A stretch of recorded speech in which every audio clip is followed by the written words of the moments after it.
Hey guys, Jimmy here. I wanted to make this video for those of you out there who are looking for a gun safe. If you're like me, about a week ago I was scouring the internet. My wife was probably sick of hearing about it, all my friends and family as well, trying to find what kind of safe I needed, what was the best bang for my buck, and yeah, just trying to figure it out. So I wanted to make this video to help all of you. So starting out, you have to decide how much are the valuables in the safe, how much are they worth, and what are you trying to protect them against? Are you trying to protect them against fire? Then any safe, right, that's fire rated is going to help you with that. Or are you trying to protect from unauthorized access to your firearms from children, right? A gun cabinet is going to protect against that. It doesn't even have to be fire rated. It's going to protect, it's going to make it harder for them to get them, especially, if you bolt it down, which you should bolt down any safe essentially. So that being said, I was looking all over the internet trying to figure out what was the best bang for my buck, and I went with Homeland Safe, which I'll get into in a second. I had shopped at Tractor Supply, Cabela's. I had special ordered safes and sent them back because I figured out they were made in China, which is pretty much every safe from Tractor Supply and Cabela's is made in China unless it's a Liberty safe. Regardless, right, Liberty safes, unless you spend thousands of dollars and get the presidential one, I think it might be $4,000 or something crazy like that, or $5,000, you can't get anything thicker than a 11 gauge steel.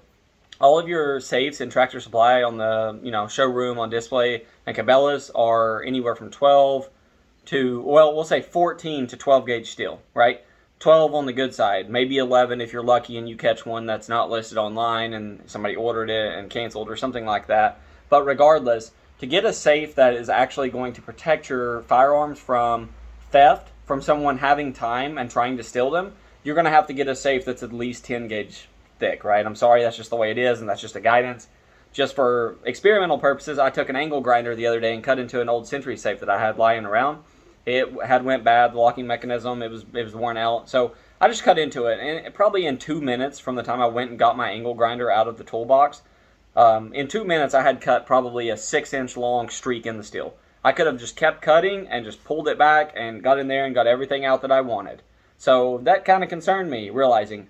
And then I tried to cut into a piece of, that was probably a 14 gauge steel. I tried to cut into a piece of 12 gauge steel or 11 gauge steel, and it took me at least 3 times as long. The reason for that is because let's say a gauge, right? When I say gauge, I'm talking about the thickness of the steel walls of the safe, or the thickness of the metal.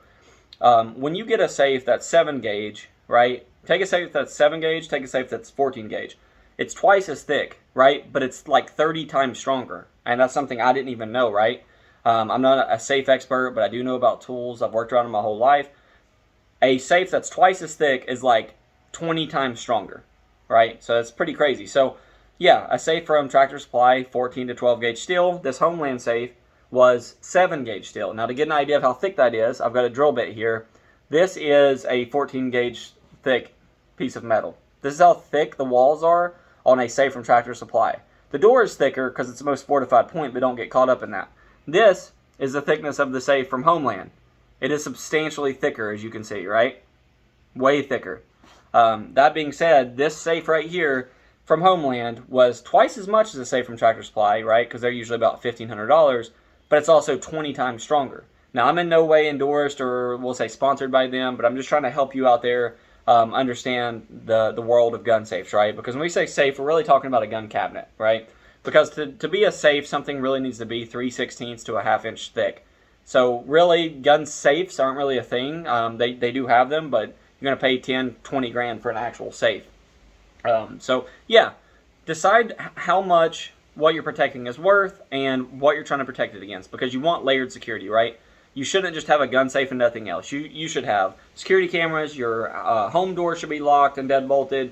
You should have an alarm system, something like that, especially if you're going to utilize a Tractor Supply safe. Now, to prevent a smash and grab, somebody just kicking in the door, running in, looking around, or just quickly prying into something, any safe is going to protect you against that, right? Any safe from Tractor Supply or Cabela's.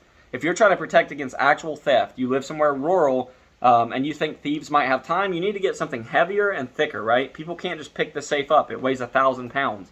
They can't pick it up and put it in the back of a truck, right, without a forklift. They can't cut into it with an angle grinder in less than an hour. It's going to take them a lot of time to do that. And I personally have tried that, right? Like I said, I cut into the 14 gauge safe, and it took me 3 times as long to cut into a piece of metal that was 11 gauge. So, yeah, So yeah, I didn't plan on getting something that was 7 gauge. It was just what I found. This was in stock at Homeland, which is in California. I paid $600 shipping. It was like 26 or 27 after all was said and done. But it has 18 locking bolts around the door. A Tractor Supply one typically has 8. So yeah, it's a lot thicker, a lot heavier. And yeah, they had this safe in stock. So it actually took 4 business days for them to ship it here. So yeah, all in all, I'm really pleased with it. They have a lifetime warranty.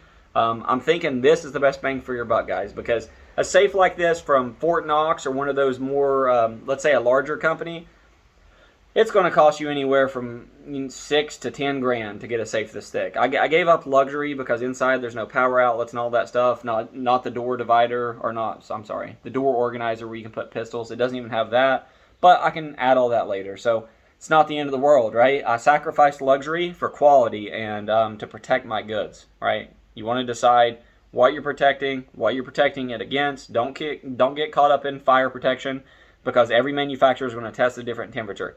They might say 2.5 hours fire protection at 1200, which is this one. They might say 30 minutes at 2200 degrees. So typical house fire is going to burn up to 1700 degrees if it's really hot.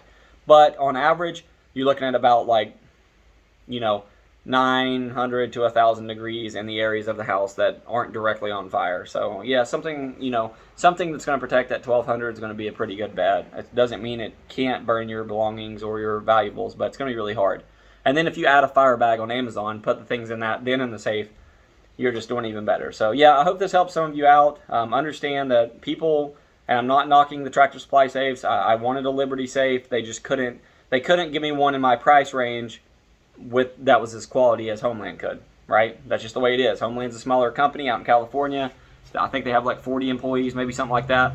But they provide a good product, right? It's gorgeous safe, and it's twice as thick as a Tractor Supply safe, and so it's like 20 times stronger for twice the cost of a Tractor Supply safe or a Cabela safe. So just understand, right? Thickness is everything when we're talking about cutting into a safe or being able to put it in the back of a truck, 2 guys, and then they take it somewhere and pry into it, right? But bolt a safe down. If you're going to buy a Tractor Supply safe, just understand that's going to protect you if you have security cameras or alarm system, something like that, or it's going to keep kids from getting your guns, or a smash and grab and give you a little fire protection. But it's not going to protect you against actual theft, and I'm promising you that, right? You can take your hand, if you don't believe me, push on the side of a Liberty safe, a lower model Liberty safe, or a Tractor Supply safe, or a Cabela safe, or Bass Pro.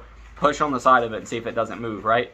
It moves, and all that's in there is a little layer of sheetrock. So once you take the angle grinder or an air chisel or something and you cut it, right, that little thin sheet metal that's as thick as 10 sheets of paper, then you have the guns, right? You have the money. You have whatever's inside of it. So just don't get a false sense of security. Check out Homeland Safe. Really, I'm not kidding you. I understand that $2,700 is probably more than you want to spend. It's more than I wanted to spend. But why would I protect what I have? If I have things that are 3 times the value of the safe, I probably should add a layer of security, right? Let's say more metal to the safe, or an alarm system, something like that. You don't want to just go for the lowest cost item when you're talking about valuables, right? So that being said, hope this helps some of you out there who are in the same problem, having the same problem I was having. Sorry, it's really hot outside, but feel free to post and comment below and ask some questions if you need help, and I'll try my best.